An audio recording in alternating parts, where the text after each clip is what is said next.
Um lapso de tempo e eles chegam aqui.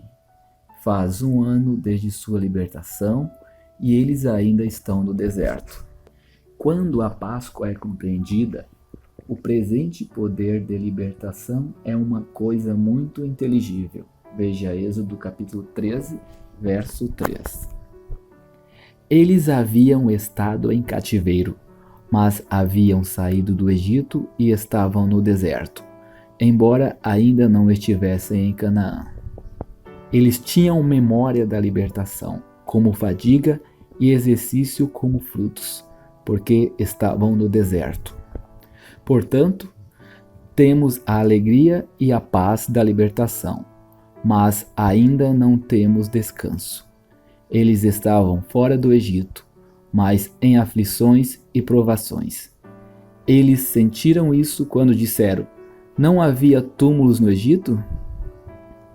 Aqui está o exercício e muitas vezes o fracasso conosco. Mas não há falha na parte de Deus, porque Ele que nos leva ao deserto. A Páscoa deve ser mantida como uma oferta ao Senhor, verso 7, em memória de e mantendo plena consciência de eles serem o povo liberto do Senhor. Temos espiritualmente o princípio da coisa na ceia do Senhor, a libertação em Cristo, mas prova e exercício quanto à condição atual aqui. A incredulidade pode dizer, abre aspas, vamos morrer no deserto, mas a fé sempre guardará a Páscoa. Desta maneira, reconhece a libertação de Deus, e isso é uma bênção. Espiritualmente é uma oferta ao Senhor, e assim, por comunhão, temos a alegria presente, um privilégio apenas para a fé, pois só a libertação nos trouxe ao deserto, onde teremos problemas.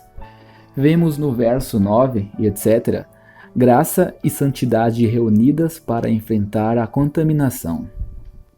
A contaminação agora é especialmente morte, porque, pela energia do Espírito de Deus em nós, o pecado é conhecido em seu poder real como morte. Deus traz o remédio onde é necessário, no momento em que se tratava de ser impedido de oferecer ao Senhor. Quando há o poder do Espírito operando em nossas almas dia a dia, haverá a detecção constante do pecado, pois o que não é do Espírito é carne e pecado, e em seu poder não é meramente contaminação, mas morte. Eles foram libertados do Egito, que não eram nada além de contaminação, e ainda assim foram contaminados de modo que não puderam celebrar a Páscoa. Onde houver alguma consciência de pecado, não pode haver adoração. Eles não puderam chegar a Deus porque estavam contaminados, pois a santidade convém à tua casa para sempre. Quando o espírito está entristecido, não pode haver adoração a Deus. Ainda assim, eles não foram excluídos de Israel, embora deva haver a humilhação que possui a contaminação. Nunca podemos voltar ao poder da adoração sem nos remetermos a falhas anteriores. Deve haver humilhação e purificação do pecado antes que possamos realmente adorar. E o Senhor julga a limpeza de acordo com a energia da vida de Deus. Um estrangeiro pode celebrar a Páscoa, mas deve cumpri-la de acordo com a ordenança e como ela deve ser feita. Êxodo capítulo 12, verso 44. A graça nos leva a Deus, mas sempre nos traz de acordo com o que Deus é e, portanto, nunca se afasta do princípio da santidade, a ordenança eterna da casa de Deus no Espírito. Se um homem não é espiritualmente santo, sua adoração é apenas uma abominação para Deus. Temos um altar, do qual não tem direito de comer os que servem ao tabernáculo. Hebreus 13, verso 10. Isso são ordenanças carnais.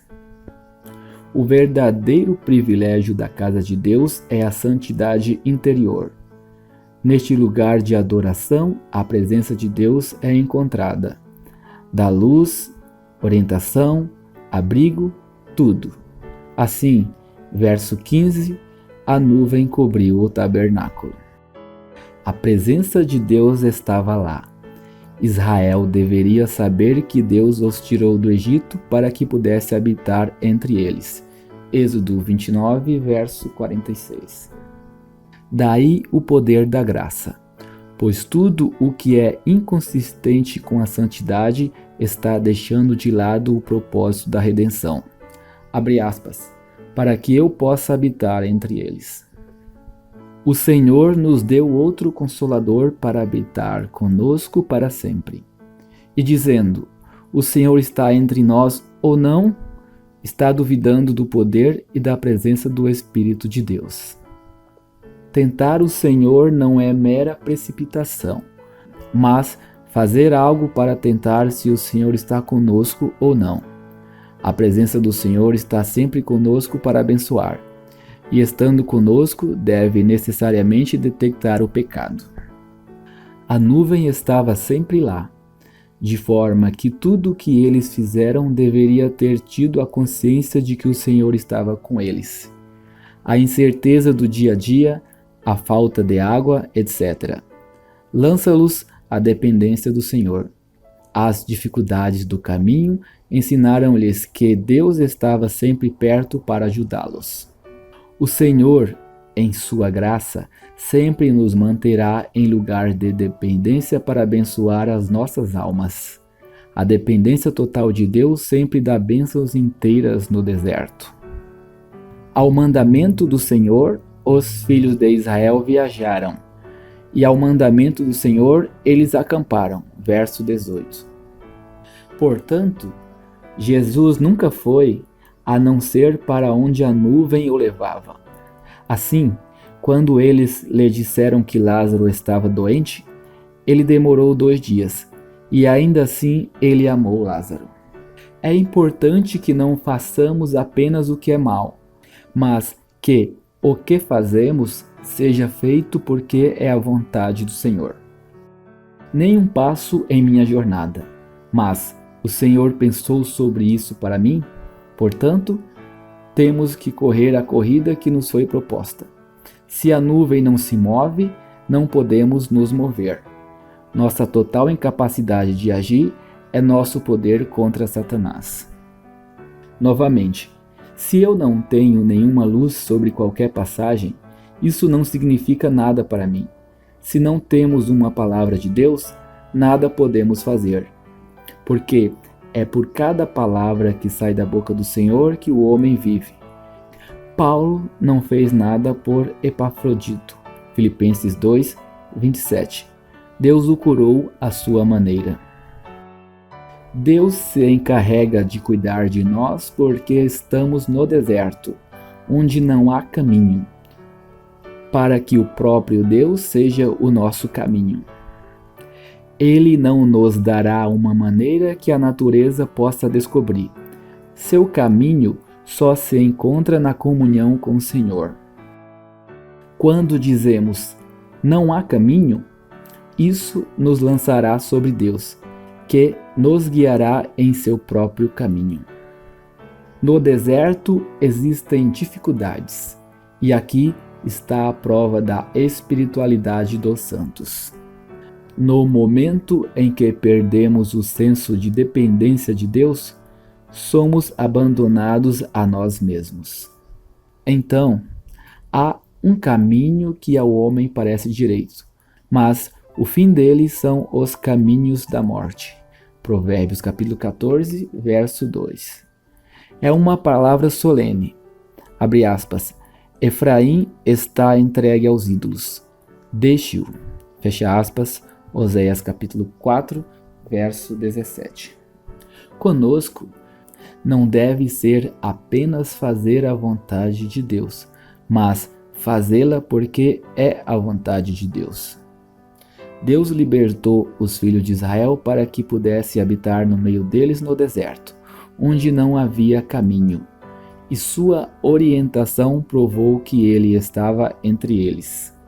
A coluna de nuvem conduz de dia e de noite, pois o dia e a noite são iguais para ele, e para nós, se guiados por ele.